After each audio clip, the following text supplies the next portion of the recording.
मान्यवर,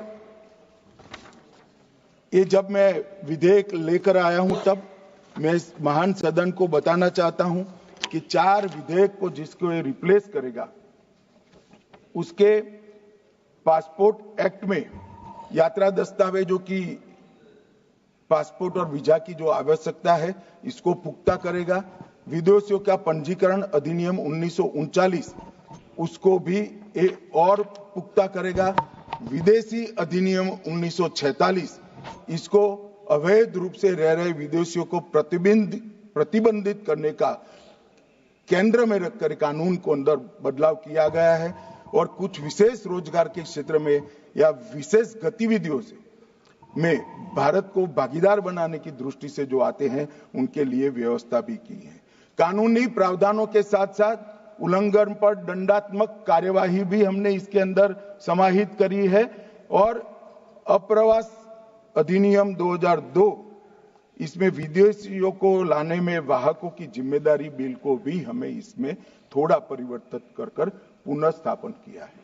मान्यवर, ये तीनों बिल 1920, 1939 और 1946 ये देश आजाद होने के पहले ब्रिटेन की पार्लियामेंट में बने थे।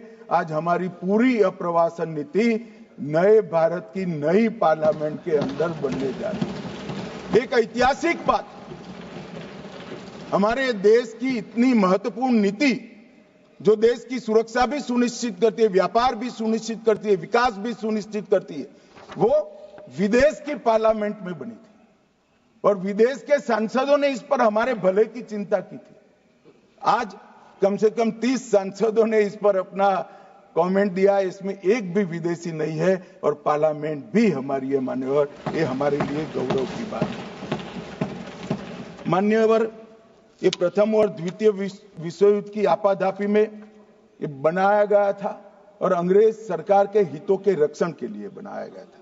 ये एक विकसित भारत की स्पर्धा, एक दौड़ शुरू होने के बाद अमृत काल के प्रथम चरण में बनाया गया है और भारत के हितों के लिए मान्यवर इसको बनाया गया है। ये चारों नियमों में अंतर्निहित निरंतरता और उद्देश्यों की समानता के साथ ढेर सारे ओवरलैपिंग थे, इसको हमने कम किया है। एजेंसियों के बीच में समन्वय की कमी को भी समाप्त किया है। डेटा प्रबंधन और सत्यापन दोनों की जटिलता को भी हमने समाप्त कर दिया है और दस्तावेजीकरण की दोहरी प्रक्रिया को भी हमने समाप्त कर दिया। कानूनों के बीच में जो विरोधाभासी प्रावधान थे, जो एक कानून में ठीक थे दूसरे कानून में ठीक नहीं थे, वो समाप्त कर अधिकारों के क्षेत्र की स्पष्टता भी हमने कर दी है।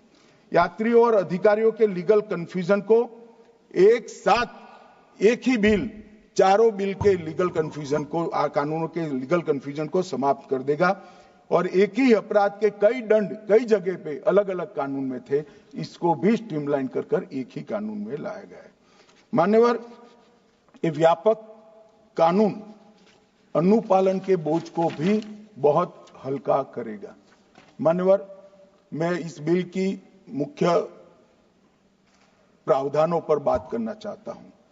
भारत में प्रवेश, ठहरने और बाहर जाने के लिए वैध यात्रा दस्तावेजों की अनिवार्यता को हमने आवश्यकता यहां पर ठीक कर दी। अप्रवासन ब्यूरो का गठन हुआ है।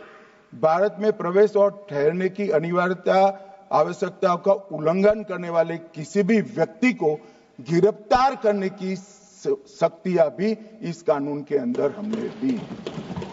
भारत से किसी विदेशी को हटाने की भी शक्तियां दी। आवास, विश्वविद्यालयों, शैक्षणिक संस्थानों, अस्पतालों, नर्सिंग होम आदि के नियामकों द्वारा विदेशी अगर वहां पर पड़ता है, अस्पताल में दाखिल होता है, तो इसकी सूचना ऑनलाइन ही देनी है। भाई, जब आप केस बना रहे हो तो ऑनलाइन एक सूचना देने में क्या आपत्ति है? कोई कहां रह रहा है इसका ट्रैक तो रहना चाहिए। और विदेशियों को भारत में लाने वाले वाहकों की बाध्यता को भी यहां सुस्पष्ट कर दिया गया है और उल्लंघन के लिए दंडात्मक प्रावधान भी किए गए हैं और कुछ अपराधों को कंपाउंडिंग कर सरल भी बनाया गया। एक प्रकार से आज के समय के अनुकूल प्रावधान बनाने का खुले मन के साथ यहां पर काम किया गया है। मान्यवर, जो प्रावधान हटाए गए, विशेषकर राष्ट्रमंडल देशों की जगह निर्दिष्ट देश रखा है। किसी भी देश के नागरिक के रूप में इसको निर्दिष्ट किया जा सकता है, वो धारा 33 में हम लेकर आए हैं। पासपोर्ट अधिनियम 1920 में एक से अधिक बार उल्लंघन पर दोहरी सजा थी, अब इसको हमने बदला है और विधेयक में विभिन्न अपराधों के लिए बढ़े हुए वित्तीय दंड को कंपाउंडिंग का प्रावधान भी हमने मान्यवर किया है। अप्रवास एवं विदेशी विषयक विधेयक में मौजूदा कानूनों का एकीकरण और सरलीकरण किया है और उसको बहुत स्टडी के बाद समेकित, संक्षिप्त, सरल और ठोस बनाने का काम किया है। 4 कानूनों में कुल मिलाकर 45 धाराएं थी, अब इस विधेयक में 36 धाराएं रहेगी, 26 पुरानी और 10 नई। 36 धाराओं के अंदर ही हमारा प्रवासन का ये पूरा लेखा जोखा मान्यवर दिया जाएगा। मान्यवर, मैं जब सदस्यों के जवाब दूंगा तब बहुत सारी धाराओं के बारे में बात आ जाएगा। इसमें मैं विशेष कहना नहीं चाहता, मगर कुछ जरूर बताना चाहता हूं। धारा 3, इसमें प्रवेश निषेध का प्रावधान है, कुछ सदस्यों ने इसका विरोध भी किया। राष्ट्रीय सुरक्षा या सार्वजनिक स्वास्थ्य के लिए खतरा पाया जाएगा, उसको प्रवेश की अनुमति नहीं दी जाएगी। माननीय देश धर्मशाला नहीं है, जो चाहे जिस उद्देश्य से चाहे यहां आकर रह जाएगा, ऐसा नहीं होगा। कानूनी तरीके से देश के अंदर अपने देश को और हमारे देश को समृद्ध करने कोई आता है तो इसका स्वागत है, मगर सुरक्षा के लिए खतरा है, उसको रोकने का प्रावधान करने का हमारी संसद का अधिकार भी। मान्यवर, इसके साथ अब तक जो काली सूची एजेंसियां बनाती थी, इसकी कानूनी वैधता कुछ नहीं थी। अब ये ब्लैक लिस्ट को जो चाहे जिस उद्देश्य से चाहे यहां आकर रह जाएगा, ऐसा नहीं होगा।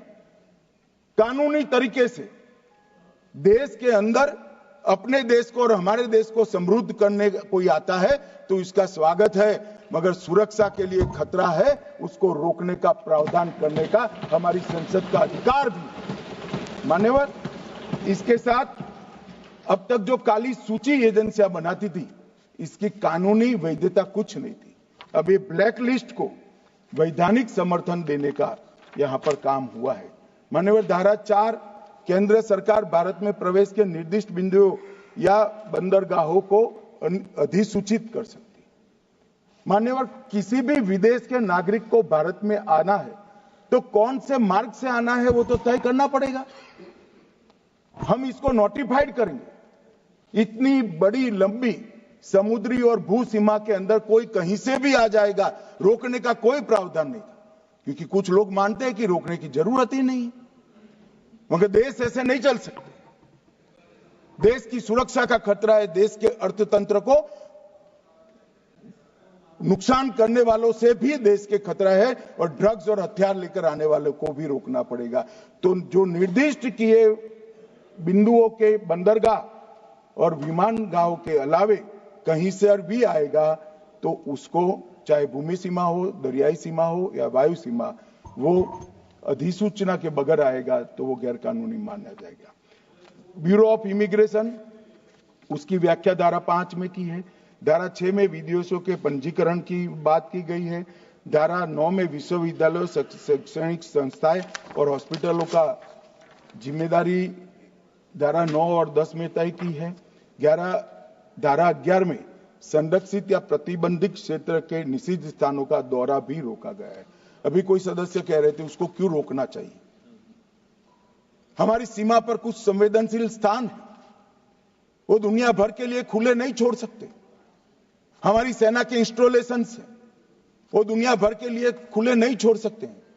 और ये आज का नहीं है, जब आप सरकार में थे तब का है, मगर वो गैर कानूनी तरीके से होता था। अब हमने उसको कानूनी बनाया है, क्योंकि हम में हिम्मत है रोकने की। मान्यवर, धारा 18 जुर्माने का भुगतान करने के लिए वाहक का दायित्व तय किया है। 25 में अपराधों का कंपाउंडिंग किया है और धारा 23 और 24 इस अधिनियम के अन्य उपबंधों के लिए उल्लंघन के लिए जुर्माना और जेल की व्यवस्था इसके अंदर मान्यवर की गई है। धारा 30 में नियम बनाने की शक्ति भारत सरकार को दी है। धारा 15 राष्ट्रीयता का निर्धारण, ये शीर्षक हटाने का काम हमने किया है। धारा 7 बायोमेट्रिक जानकारी लेने को कानूनी बनाया गया है और एक प्रकार से पूरी व्यवस्था को वैज्ञानिक तरीके से एक कानून में बांधने का काम किया है। मान्यवर, वीजा की प्रक्रिया बहुत पुरानी है और ये हम जो सुधार लेकर आए हैं वो कोई नए नहीं है। 2010 में 5 देशों के नागरिकों को पर्यटन वीजा ऑनलाइन देने की शुरुआत हुई। 2010 से 14 के बीच में 7 देशों को बढ़ाया गया और अब ये सुविधा 169 देशों तक हमने की दी है कि आप आइए, आपका स्वागत है, आप टूरिज्म बढ़ाइए।